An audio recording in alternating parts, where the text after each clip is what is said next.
good. The traveller picked Good morning, Guardians. Second Gear here, bringing you yet another video.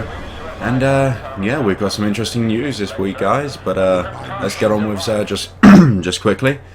And before we just start with this, he is in between the two Crucible Vanguard guys, just down the main set of stairs. But let's jump straight into it. For the Titan this week, he is rocking the no backup plans. And the exotic perk for this is shotgun kills trigger force barrier, and force barrier's duration is increased. Now, a little bit of information about this from this week is I didn't even know about these because I've hated these gauntlets for a bloody long time because I just thought they were absolutely useless. Turns out that when you get shotgun kills, like it says, it gives you a force barrier, which in other words, it's an overshield for approximately 20 seconds. And yeah, that's one, kind of amazing. Two, it is meant for the Defender class, but you can actually get the same effect using Sunbreaker or Striker, which is, oh my god.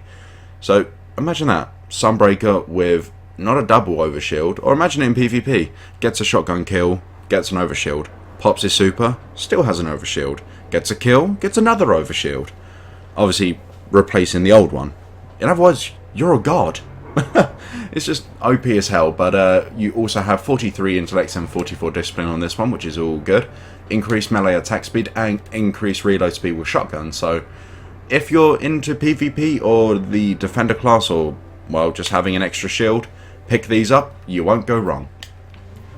For the Hunter this week, guys, we have got the beautiful Don't Touch Me's, the Clutch of Crota. That's actually what they should rename them to, the Clutch of Crota. That would be awesome, because they were amazing. Like, you've got a 43 discipline when it's maxed out and 42 strength, which is kind of brilliant, to be honest. But the exotic perk for these guys is defensive reflex. Taking damage from a melee attack makes you briefly invisible. So just like the Don't Touch Me's, it doesn't matter what class you're using, or subclass, sorry. If you're using Blade Dancer, Night Stalker, or what's the other one, damn it, Golden Gun, you'll still turn invisible when you get meleeed. So the thing with Crota is that people will just rock Blade Dancer on a set of these. For the lamp section, it will just be crouch, go invisible, run through it. Knife a enemy, activate Escape Artist, keep going while still invisible. Then you can just get hit, go invisible, keep running, and then just rinse and repeat. It was so freaking easy, let alone for the Crotify alone. But anyway, you also get increased melee attack speed, which is always a lovely thing, and increased reload speed with hand cannons. That's just beautiful. So definitely pick these up if you are a hunter, especially a year 2 hunter. You need to experience these. You need to. I'm not giving you an option. You have to get these. If you're a year 2 player, not a year 1, or even if you've just never had these before, pick them up, have some fun. That's all I'm saying. For the Warlock this week, to go with the brother of this helmet, the Ram, we have the Stag. Oh dear goodness. The puns are going to kill me, I swear to God. With a max roll of 49 discipline and 46 strength, which is rather lovely. Once per life, fast supercharge when all teammates die. Chance to spawn with an overshield. This is basically the PvP clutch. Imagine running Trials of Osiris, all your teammates die, and you're using Sunslinger. You just ramp that all the way up to being supercharged. And unfortunately die, that happens, but if you die, pop the resurrection, and then, oh look, you have a chance to have an overshield. It's just a beautiful clutch helmet. I don't see why you wouldn't get it.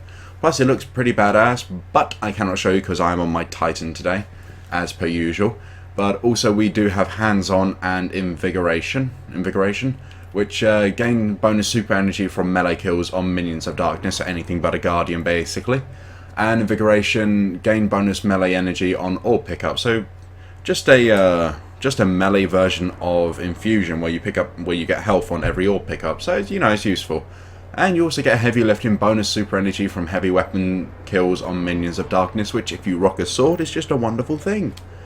But the weapon this week, guys, which we do have a weapon, is the wonderful, very weird looking Hereafter Sniper. I said it's weird, not amazing. The exotic perk, well, first off, I want to say this is basically a hardcore Black Hammer, and you'll understand why it's hardcore in a minute. But the exotic perk, the Hereafter, crouching increases scope zoom and makes it easier to aim under fire. Prime example and the best place to use this would be the War Priest fight, because you're constantly bombarded by enemies while you're trying to damage the War Priest, and if you just want to get those few clear shots without flinching massively, this is the sniper for you. It's a beautiful thing. I've used it from time to time until I got my Black Spindle and my 1,000-yard stare at 310, but you know what, it does the job. It's got a nice balanced rate of fire to impact, so that's always nice. It's got incredible range, but then again it is a sniper, so either way, it's a good sniper. But the barrels are quite interesting, because I've never seen a barrel on a sniper that increases the impact that much. Look at that increase. From there to done. It becomes a high impact sniper with one upgrade. Unfortunately though, you would lose out on increased stability, well, a little bit of stability and a little bit of range.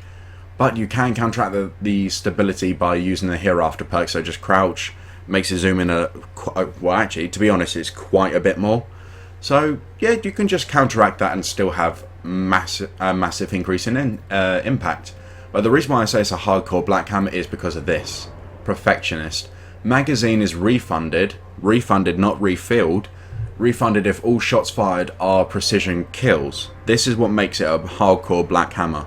Simply, the Black Hammer, whenever you got a precision hit, or 3 precision hits, it will refill the magazine, refill the magazine from your reserves. Whereas this, if you get 3 precision kills, it'll pull that ammo out of thin air, so you won't have to waste any of your precious ammo by just taking it from the reserves. It will literally do the old Black Hammer way, which is just, it's wonderful, but it's difficult to do, because obviously you've got to remember kills, not hits. So you got to get the weak enemies. You couldn't do this with a major. No way. Not unless you whittled them down first, but then that's pointless.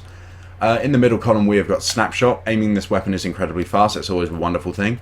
Injection mold, so you can inject some stability back into the weapon at some cost of a little bit more range. So if you're using aggressive ballistics as well as this, you're probably going to be level with your stability, which, to be honest, I would do.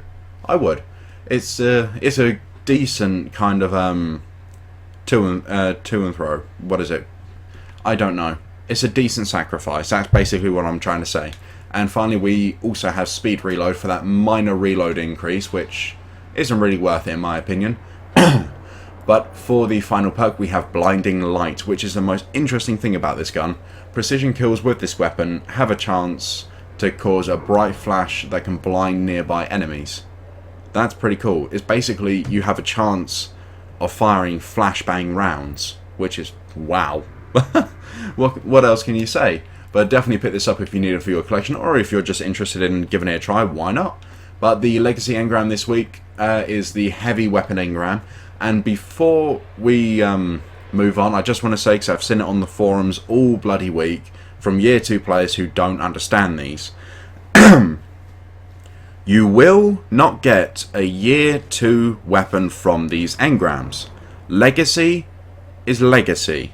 You cannot get a year 2 weapon. You will get any year 1 weapon at year 1 damage. You will get a 170 Invective, or 170 Truth, or 170 Galahorn. You will not get anything higher. So stop raiding the forums saying, oh my god, this Legacy Engram gave me a year 1 weapon, what a load of shit. Shut up. Legacy Engram, Google the definition, you'll understand. Stop bitching and moaning about your own fuck up, please. Oh, sorry guys, but I've seen so many of those posts this week and it really did annoy me. Because you can't be that stupid. You just can't. Oh dear. But on to the Curios this week, guys. These 2 items right here upgrade a Blue Sparrow to a legendary status, as well as give it a new tail, or a tail colour. So this one would obviously, being a Void Drive, give you a purplish tail.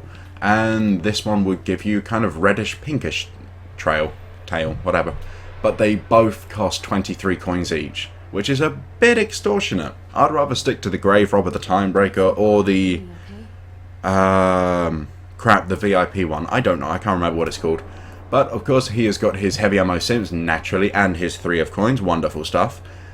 And this lovely new item here, glass needles. Slithers of glassy material that appear to alter the flow of time around them. said to be used by the 9 to transform the properties of exotic gear. And they cost 3 strange coins, 3 motes of light, and 1 exotic shard. So if we just grab one of these so I can demonstrate them to you real quick. This is basically reforging for exotic armor, and it is exotic armor only, so you can't re-roll legendaries, of course. You will not be able to change the exotic perk. Obviously my Ruin Wings have the Seeds of Ruin. This will never change. But these stats, the intellect, strength and discipline, or intellect, discipline and strength, will change. And so will these 6 little upgrades here. So if I just use one real quick just to show you guys. And boom! So now we have intellect and discipline, no strength. And we also have, if we look down here, rain blows. Increases melee attack speed, which is lovely, and obviously it's different to what we did just have. Momentum transfer, which was on the top to begin with. Rocket launcher loader, fair play, and sniper rifle loader. Ooh, these are actually pretty nice. These are actually pretty nice indeed. But yes, we also have increased discipline, obviously because we switched from strength to discipline. But let's do it one more time just so you can see. Or just in case, like, just to show you that it does work every time. And we have been left with intellect and discipline yet again. We have rain blows again. Momentum transfer. Obviously gauntlets are a bit limited on what other perks they can roll with, so that's a bit of a bummer, but what can you do? We also have sniper rifle loader again, and machine gun loader. So yeah, you know what? It's pretty interesting. Not interesting as... what am I trying to say, god damn it? For instance, my insurmountable Skullfort is at 310. I hate strength. I do not like using strength. I like a balance between intellect and discipline. Grenades, super. Lovely. I would really, well, kind of much prefer the intellect to be where the discipline is and the discipline to be where the strength is. That is a perfect role for me. As well as the middle perks, or these perks here could do with some changing as well. But I don't know, I'm going to have a tinker around with them. But it's pretty cheap to get, guys, so just... if you got an exotic and you hate the roll, just change it. That's a beautiful thing, just change it. But yeah, that's about all Zer has this week, guys. So hopefully he had something that you guys would want. And a quick news update, which I woke up to this lovely bit of news this morning from More Console as well, my favourite Destiny news, well, person, YouTuber, whatever you want to call him. The hard mode of the raid is being dropped next weekend, 23rd of October. Get your gear, gear up, and let's kill him again. Yeah, you know everyone has been waiting for this since literally King's Fall first got beaten. We've wanted that hard raid. But the interesting thing is that Bungie did the hard raid first this time, then dumbed it down for the normal raid. That is going to be really cool, because hopefully they have put a lot of time and effort. Effort? Who puts a TH in effort? Effort into the hard mode and making it literally ball-bustingly hard. That is what I want. I want a raid that will dominate even the world's first of King's Fall. I want to watch Gathalion for not 6 hours. I want to watch him for 12 hours struggle with this raid. But, you know, we'll find out what it's like on Friday the 23rd of October. Happy days. And final point, guys, is that Trials of Osiris has been delayed until the Hunter's Bow glitch has been, well, fixed. If you don't know about it, just YouTube it real quick or Google it. Why am I saying that when I'm about to tell you, for God's sake? Basically, using the quiver node on the subclass, you can actually fire infinite shadow shots, which for PvP you can imagine to be quite the bitch. Oh look, pop my Sunbreaker. Oh look, a shadow shot, and another one, and another one, and it goes on and on and on. I was playing Iron Banner yesterday, popped my Fist of Havoc mid-flight of slamming. I got hit with a shadow shot. Not only did I die, but it tethered half my teammates near me, and I was like, really? Really? And then it just rained arrows everywhere. It was not fun. But anyway, guys, I've already had to re-record this one, so I'm going to have to stop this off here. But hopefully, like I said, Zer had something for you this week. If not, I'm terribly sorry, and hopefully you'll have the same amount of luck that I had with my 3 of coins last week. Get yourself some good gear, gear up for the hard raid next week, and until next time, guys, I shall see you all later.